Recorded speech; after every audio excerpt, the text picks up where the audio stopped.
नमस्कार, स्वागत है आप सभी का हिस्ट्री ऑफ साइकोलॉजी के इस छठे एपिसोड साइको एनालिसिस में। मेरा नाम है डॉक्टर प्रणव तिवारी और आज हम बात करने जा रहे हैं साइकोलॉजी के एक बहुत ही महत्वपूर्ण स्कूल ऑफ थॉट की साइको एनालिसिस की। सिगमंड फ्राइड की आइडियोलॉजी पर स्थापित इस स्कूल ऑफ थॉट ने न सिर्फ मेंटल डिसऑर्डर्स के क्षेत्र में एक रिवॉल्यूशनरी चेंज लाया, बल्कि उनके पर्सपेक्टिव, उनके सोर्स ऑफ ओरिजिन और ट्रीटमेंट के भी फील्ड में एक बहुत उल्लेखनीय काम किया। सिगमंड फ्राइड के द्वारा अनकॉन्शियस को एक बहुत महत्वपूर्ण पक्ष के तौर पर उभार करके रखा गया, जहां पर साइकोलॉजी में अभी तक सिर्फ conscious experiences, mind, mental elements और फंक्शंस की बात हो रही थी, वहीं पर अनकॉन्शियस जैसे अनछुए पहलू को ला करके उन्होंने मेंटल डिसऑर्डर्स और उनके होने के कारण के पीछे एक महत्वपूर्ण पक्ष को जोड़ा। आज इस वीडियो ट्यूटोरियल में हम बात करेंगे साइको एनालिसिस की, सिगमंड फ्राइड की ब्रीफ लाइफ हिस्ट्री को जानेंगे और बात करेंगे उन जनरल कॉन्सेप्ट्स की जो कि साइको एनालिसिस के अंतर्गत सिगमंड फ्राइड के द्वारा दिए गए। तो चलिए बिना कोई और फर्दर डिले किए शुरू करते हैं आज का video tutorial on psycho analysis. सबसे पहले जानते हैं the rebels of psychology. Psycho analysis के स्थापित होने के पहले साइकोलॉजी के अंतर्गत कॉन्शियस एक्सपीरियंस और माइंड, बेसिकली यही दो डोमिनेटिंग एरियाज थे जिनमें कि रिसर्च या स्टडी को लेकर के प्रोत्साहित किया जाता था। इसके अलावा मेंटल डिसऑर्डर्स की स्टडी को लेकर के भी कॉन्शियस एक्सपीरियंसेस को ही देखा जाता था, उसी में उनके कारणों को ढूंढा जाता था। मेडिकल लाइन में भी ये मानना था कि किसी भी प्रकार के जो मेंटल डिसऑर्डर्स होते हैं उनका source of origin biological basis पर होता है। ऐसे मानसिकता के बीच में एक बिल्कुल ही अलग अप्रोच का डेवलपमेंट हुआ, जिनका ये मानना था कि मानसिक रोगों का कारण कॉन्शियस एक्सपीरियंसेस या माइंड के लेवल पर ही ना हो करके बायोलॉजिकल लेवल पर, फिजियोलॉजिकल लेवल पर ही ना हो करके अनकॉन्शियस लेवल पर भी देखा जा सके। ये पूरी तरह से विरोधाभास था उस मेंटालिटी के लिए जो कि ऑलरेडी साइकोलॉजी के फील्ड को डोमिनेट कर रही थी। इस ग्रुप को रेबल माना जाता है साइकोलॉजी के फील्ड में और इसके जो लीडर थे उसके तौर पर सिगमंड फ्राइड को माना जाता है। आइए अब जानते हैं सिगमंड फ्राइड की लाइफ हिस्ट्री के बारे में। सिगमंड फ्राइड का जन्म को लेकर के कोई भी निश्चित एक तारीख तय नहीं होती है। मार्च या मई की 6 तारीख को इनका जन्म माना जाता है फ्रेबर्ग, मोरेविया, चेक रिपब्लिक में। बच्चे के तौर पर ये असाधारण बौद्धिक क्षमता के धनी थे। 17 साल की उम्र में ये यूनिवर्सिटी ऑफ वियना के मेडिकल स्कूल में एनरोल हो गए।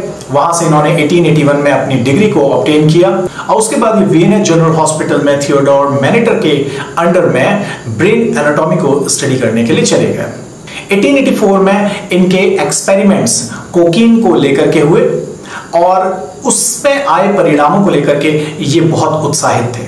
इन्होंने कोकीन को मेंटल डिसऑर्डर्स के केस में ट्रीटमेंट के तौर पर, एक दवा के तौर पर बहुत सकारात्मक रूप में देखा और अगले 2 वर्ष तक इन्होंने 6 आर्टिकल्स पब्लिश किए जो इस चीज पर सहमति जताते थे कि क्यों कोकीन का उपयोग मेंटल डिसऑर्डर और दूसरे फील्ड्स में होना चाहिए। हालांकि जब आगे चल करके कोकीन को एक एडिक्शन के तौर पर वर्ल्ड कम्युनिटी में रिकॉग्नाइज किए जाने लगा तो मेडिकल कम्युनिटी के द्वारा फ्राइड के कोकीन के प्रति इस सकारात्मक व्यवहार की बहुत आलोचना की गई और जिसका परिणाम इनको जीवन भर झेलना भी पड़ा। आइए अब चलते हैं नेक्स्ट स्लाइड की ओर। 1886 में इन्होंने एज अ न्यूरोलॉजिस्ट वियना में अपने प्राइवेट प्रैक्टिसिंग क्लिनिक को स्टैब्लिश किया। 1900 में इनकी पहली book I the interpretation of the dreams, जो कि इनके साइको एनालिसिस की थ्योरी में भी एक बहुत महत्वपूर्ण रोल रखती है। 1901 में इन्होंने अपना दूसरा एक वर्क पब्लिश किया जिसका नाम था psychopathology of everyday life. Vienna psycho analytic society की स्थापना 1908 में इनके द्वारा की गई। अपने जीवन के अंतिम वर्षों में ये लंदन चले गए और जहां इनकी मृत्यु 83 इयर्स ऑफ एज में 1939 में हुई। आइए अब जानते हैं इनके द्वारा दिए गए प्रिंसिपल्स और कॉन्सेप्ट्स को। सिगमंड फ्राइड के द्वारा थ्योरी ऑफ पर्सनैलिटी के बेसिक कंपोनेंट्स की बात की गई। इसमें इन्होंने पर्सनैलिटी को एज अ सिस्टम डिस्क्राइब किया और इसके अंतर्गत 3 कंपोनेंट्स को बताया जो कि इस सिस्टम को संचालित करते हैं। इड, ईगो और सुपर ईगो। इड के अंतर्गत इन्होंने ये बताया कि इड एक ऐसा सिस्टम है, एक ऐसा कंपोनेंट है पर्सनैलिटी का जो कि प्लेजर प्रिंसिपल पर वर्क करता है। यानी कि जो भी चीज हमको सुख पहुंचाती है, प्रसन्नता या सुख का एहसास दिलाने वाली होती है, वे सभी इड के द्वारा स्वीकार्य होती हैं। इड का काम मानसिक रूप में व्यक्ति को एक सुखकारी, एक कंफर्टेबल सिचुएशन में रखना है। इस चीज को करने के लिए इसके दो कंपोनेंट्स हैं, जिसमें से पहला है रिफ्लेक्स एक्शन और दूसरा है विश फुलफिलमेंट। रिफ्लेक्स एक्शन के अंतर्गत इन्होंने बताया कि जब भी व्यक्ति शारीरिक रूप से किसी भी असुविधाजनक या मानसिक रूप से भी किसी असुविधाजनक स्थिति में होता है, तो वैसी स्थिति में रिफ्लेक्स एक्शन के द्वारा उसको सुविधाजनक स्थिति में लाने का प्रयास किया जाता है। जैसे आंख में किसी चीज के आने और असुविधाजनक स्थिति के डेवलप हो जाने पर पलकों का झपकना, नाक में किसी प्रकार की ऐसी वस्तु जो कि असुविधा आपको कर रही है आने पर छींक का आना, जैसे कि पैरों का जमीन पर जोर जोर से मारना, हिलाना, हाथ हिलाना, ये हर प्रकार का जो एक्शन है वो सिगमंड फ्राइड के द्वारा बताया गया कि इड के द्वारा किए जाने वाला, इनिशिएट किए जाने वाला वो रिफ्लेक्स एक्शन है जिसके माध्यम से इड व्यक्ति को वापस सुविधाजनक स्थिति में लाने का प्रयास करता है। विश फुलफिलमेंट के अंतर्गत इन्होंने बताया कि जब भी कभी हमें किसी चीज की रिक्वायरमेंट महसूस होती है, तो उस रिक्वायरमेंट का महसूस होना भी हमें एक स्टेट ऑफ स्ट्रेस में ले जाता है। जब तक वो रिक्वायरमेंट फुलफिल नहीं हो जाती, तब तक हम उसी स्टेट ऑफ स्ट्रेस में बने रहते हैं। ऐसी स्थिति में इड के द्वारा उस वस्तु जिसको हमारे द्वारा डिजायर किया गया है, उसकी इमेज को हमारे माइंड में डेवलप कर दिया जाता है, और ऐसा करना इड के विश फुलफिलमेंट के अंतर्गत हमें उस अनकंफर्टेबल स्टेज से बाहर निकालने का प्रयास है। जैसे कि अगर आपको कोई चीज, स्वादिष्ट चीज, आइसक्रीम या केक या पिज्जा, ऐसी चीजें खाने का मन है, तो वैसी स्थिति में आपके मन में उन चीजों की इमेज डेवलप हो जाती है, और ये इड का तरीका है कि उन चीजों को देख करके आपकी वो इच्छा की पूर्ति करने का प्रयास करता है। ईगो इड के अंतर्गत काम करता है और इसका मेन ऑब्जेक्टिव इड को सर्विसेज फैसिलिटेट कराना है। जब भी कभी हमारे द्वारा किसी चीज की डिजायर की जाती है, तो वैसा करना हमारे लिए एक स्ट्रेस को क्रिएट करने के समान होता है, जिससे एक uncomfortable state of mind develop हो जाती है। इड का उस स्टेट ऑफ अनकंफर्ट से निकाल करके वापस स्टेट ऑफ कंफर्ट में लाने का जो प्रयास है, वो विश फुलफिलमेंट का उपयोग करके किया जाता है। लेकिन वास्तविकता में यह प्रयास सफल नहीं होता, क्योंकि कई बार हमारी डिजायर्स हमारी फिजियोलॉजिकल नीड्स के कारण भी डेवलप होती हैं, जिनका मानसिक रूप में सेटिस्फैक्शन के माध्यम से सेटिस्फाई होना संभव नहीं होता। ऐसी स्थिति में ईगो का रोल आ जाता है। ईगो रियलिटी प्रिंसिपल पर कार्य करता है। ईगो इड के द्वारा किए जा रहे विश फुलफिलमेंट के प्रयासों को फिजिकल वर्ल्ड में करने का प्रयास करता है।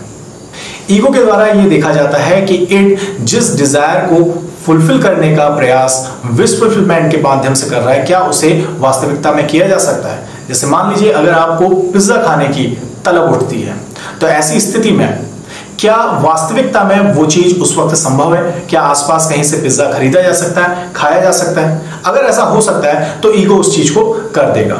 लेकिन अगर ऐसा नहीं हो सकता, तो उसकी जगह कोई और चीज, कोई और सब्स्टिट्यूट जो कि पिज्जा के ही समान सुख देने वाला हो या उसके बदले में लिया जा सकता हो, उसको प्राप्त करने का प्रयास करके ईगो उस डिजायर को पूरा करने का प्रयास करता है।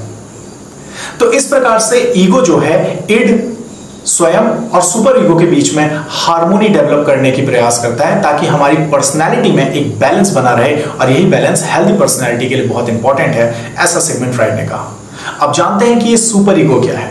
जब भी कभी इड के द्वारा किसी ऐसी वस्तु की डिजायर की जाती है जो कि सुख देने वाली होती है, तो वैसी स्थिति में इड इस चीज को डिफरेंशिएट नहीं करता कि उस डिजायर को करना या उस डिजायर को पूरे करने का प्रयास करना नैतिक रूप से, सामाजिक रूप से सही है या नहीं है।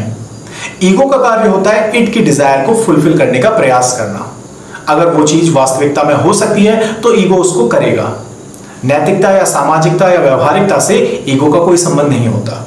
ऐसी स्थिति में सुपर ईगो का डेवलपमेंट होता है, जिसको पर्सनैलिटी का मॉरल आर्म भी कहा गया है, यानी कि नैतिक भाग। सुपर ईगो के द्वारा यह इंश्योर किया जाता है कि इड के द्वारा रखी गई डिजायर्स और जिनको पूरा करने का प्रयास ईगो कर रहा है, क्या वो नैतिक नियम, सामाजिक नियम, व्यवहारिकता के नियमों के अंतर्गत सही है या नहीं है।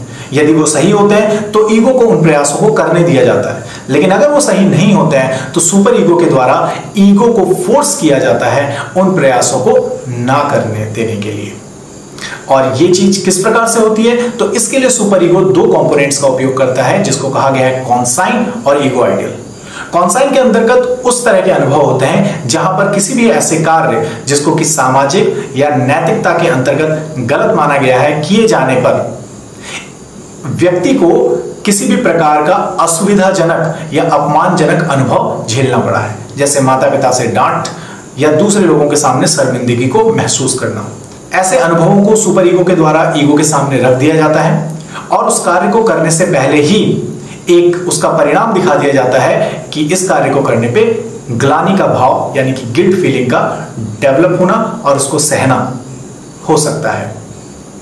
ईगो आइडियल के अंतर्गत सुपर ईगो के द्वारा ईगो के सामने इस प्रकार के उदाहरण, इस प्रकार के एग्जाम्पल्स रखे जाते हैं जहां पर कि नैतिक, सामाजिक और व्यवहारात्मक रूप से अच्छे कार्यों को सराहा गया होता है, प्रशंसा मिली होती है, प्रोत्साहन मिला होता है। इस प्रकार के उदाहरणों को रख करके सुपर ईगो का उद्देश्य यह होता है कि ईगो को उत्साहित करना इस प्रकार के कार्यों को करने के लिए। आइए अब देखते हैं कि और कौन सी ऐसी चीजें हैं जो पर्सनैलिटी को रन करती हैं सिगमंड फ्राइड के आइडियोलॉजी के अनुसार।